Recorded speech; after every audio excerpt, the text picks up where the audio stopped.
sou professor Antônio Façanha, sou professor de Geografia da Universidade Federal do Piauí e venho trabalhando com os estudos de cidade e aos poucos eu estou me envolvendo com a temática específica das discussões sobre a natureza na cidade. Primeiro aspecto que eu gostaria de colocar é a importância do tema da água para a sociedade mundial, diria para a sociedade contemporânea como um todo. É um tema fundamental que move a vida de todos nós, em relação principalmente às formas de uso que nós estamos adotando no mundo inteiro.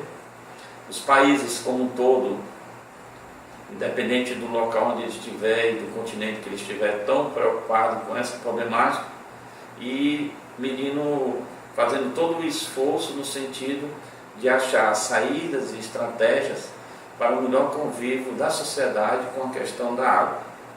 Um outro aspecto importante desse tema é a preocupação com a sua escassez.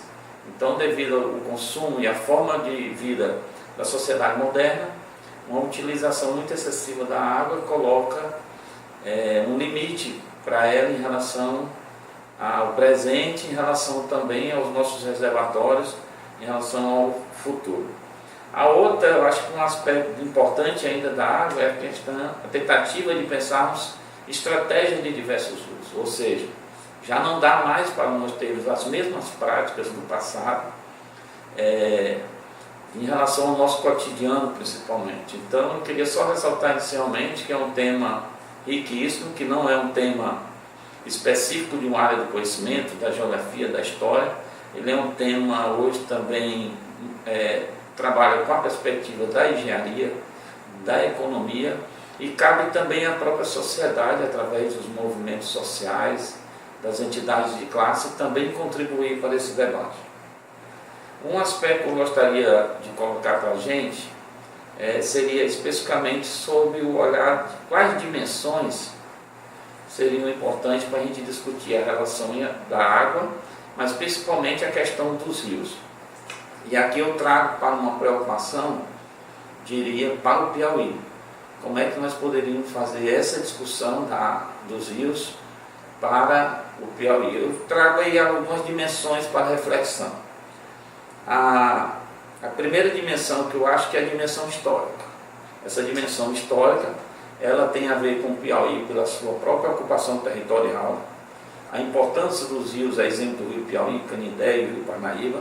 Ou seja, é preciso nós termos cuidado de vermos que nas sociedades anteriores à contemporânea, a relação da sociedade com o rio era muito mais intensa do que hoje. É importante também ver a dimensão econômica, e aqui os diversos usos que nós estamos tendo hoje, através das hidrelétricas, a necessidade do uso da água dos rios por algumas indústrias, e também um aumento da utilização da água em relação à produção agrícola. Uma outra dimensão seria a social. Como é que a sociedade piauiense vai trabalhar na perspectiva de uma maior utilização dos seus reservatórios de água, a exemplo do lençol freático. Ressaltando que esse é um problema também de dimensão social em virtude dos problemas. E aí a gente inclui a questão do esgoto, principalmente do esgoto em relação à localização de algumas cidades próximas aos rios, em que não tem uma estação de tratamento adequada e nós jogamos esse material diretamente no rio. A outra necessidade, uma dimensão de reflexão, é a territorial, de ações integradas, a discussão de fóruns, em que a gente não possa ver mais o rio somente numa perspectiva de uma área, e que toda a sociedade deve ser colocada para o debate, assim também com a própria importância política. Eu diria que a última dimensão a ser tratada seria que é preciso a sociedade se voltar aos rios, ou seja, é preciso reacendermos o rio como uma dimensão cultural. Nós, da sociedade contemporânea, demos as costas por rios, e é preciso a gente voltar a eles e ter um convívio harmonioso e, diria, numa perspectiva de sustentabilidade.